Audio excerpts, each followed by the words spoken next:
Tikriausiai pagrindinė mintis statyti kupolą gimė iš meilės burbulams bendraja prasme. Dukrai labai patikdavo apvalūs šviestuvai, mėnulis, saulė, gėlių pumpurai, balionai, šampano burbuliukai. Aš esu Žiedūnė ir mes esame įsikūrę Kupolė Luknė.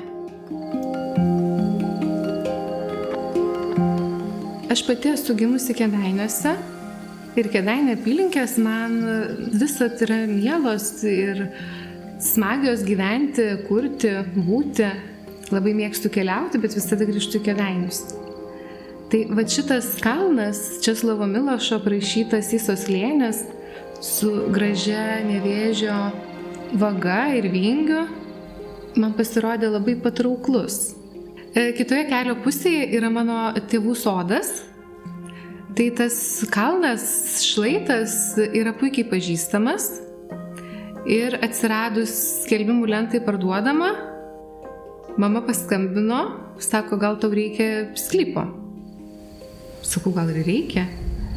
Ir kažkaip tai vaikščiojom po tą sklypą, nusileidom iki Nevėžio, ten vėl visiškai kitas gamtovaizdis apačioje negu viršuje. Tai nusprendžiau, kad iš tiesų reikia.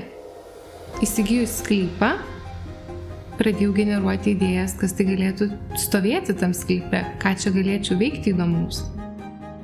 Apvali forma apskritai visur, ne tik statybose, bet ir sankryžų žiediniai. Tu joje gali suktis, pagalvoti. Taip ir kupolo formos pastatuose. Kelionių metu Italijoje, Florencijoje, kur gali akim ieškoti ir vis suktis ir suktis. Ir galvoju, būtų įdomu pastatyti kažką apvalaus. Pradėjau domėtis ir ieškoti, koks tai galėtų būti konstruktyvas. Tai pirmas atsirado kupolinis statinys pavėsinė. Ir tai buvo vizija pastatyti svajonių šiltnamį su pakeltom lysvėm, kabančiam raškiam, žydinčiam gėlėm. Ir labai patiko jausmas būti tenai. Jis 25 kvadratų. Galvoju, o jeigu būtų 50 kvadratų, o jeigu dar daugiau, tai būtų dar įdomiau. Ir tuomet, nagrinėjant alternatyvas, Lietuvoje jų yra pakankamai iš tiesų nemažai. Tai polistirolo blokų kupolas, toks jisai čia ir yra. Tie blokai, kaip lego kubeliai, susijungia viens į kitą, užsipildo klijais, susiklijuoja, užsiarmuoja iš vidaus ir iš išorės. Ir tai yra labai didelė šiluminė varža pačių sienų. Ir kupolo forma aptaki, tai viduj cirkuliuoja tiek šiluma, tiek vėsinimas. Pradedant nuo pasirinkimo grindų dangos, tai galvoju, kažkas turi būti tai, ką galima išlieti, išlyginti ir neliktų statybinių atliekų arba jų liktų kuo mažiau. Tai pasirinkau poliruotą betoną. Jisai atrodo lyg ir urbanistiškai ir tuo pačiu perėjimas tolyn į gamtą. Sprendžiant apie šviestuvus, irgi susidūriau su tam tikrais iššūkiais. Nes į polistirolą kažkokių sunkių sietynų montuoti negalima. O norėjosi kažkokio didelio tokio efekto, nes apšvietimas turi labai daug svarbos interjere. Tiesiog pirmiausia, tai paprašiau palikti likusį statybinį stulpą centre. Jis buvo pats pirmas, kuris atsirado sklype kaip ašis, kad pasigauti kupolo centrą. Ir vėliau gimė idėja panaudoti tą stulpą kaip atramą šviestuvams. Tuomet privirinom prie to stulpo išlenktus vamzdelius ir pakabinom lengvučius danų dizainerių kurtus šviestuvus. Labai mėgstu stiklą, vitražą ir būtent stiklo blokeliai lyg ir tokia pamiršta ir visai graži naujai interjeruose atgimstanti medžiaga. Ir norėjau, kad tie blokeliai nebūtų tiesiog lygi siena, bet turėtų tokią šiek tiek bangą.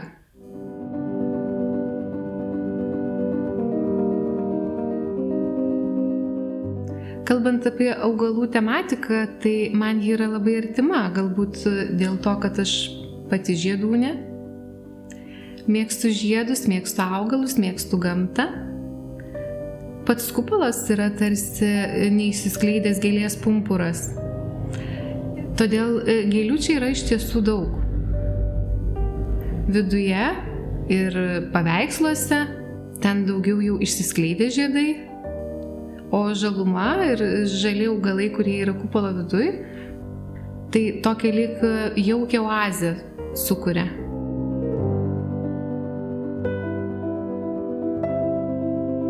Aš manau, kad labai svarbu yra tvarumas.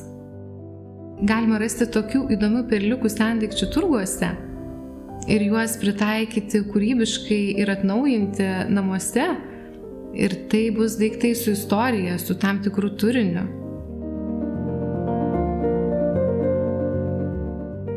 Baldai, daiktai, aš manau, kad turi turėti istoriją.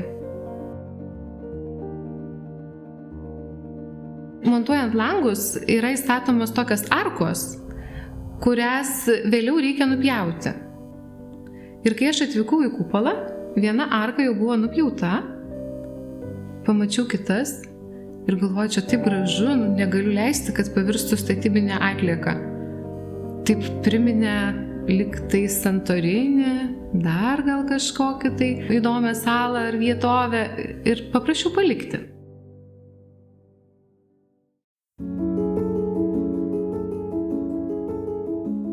Kai esi kupole, apima tokia ramybės, jaukumo atmosfera ir inspiruoja norą kurti, tapyti.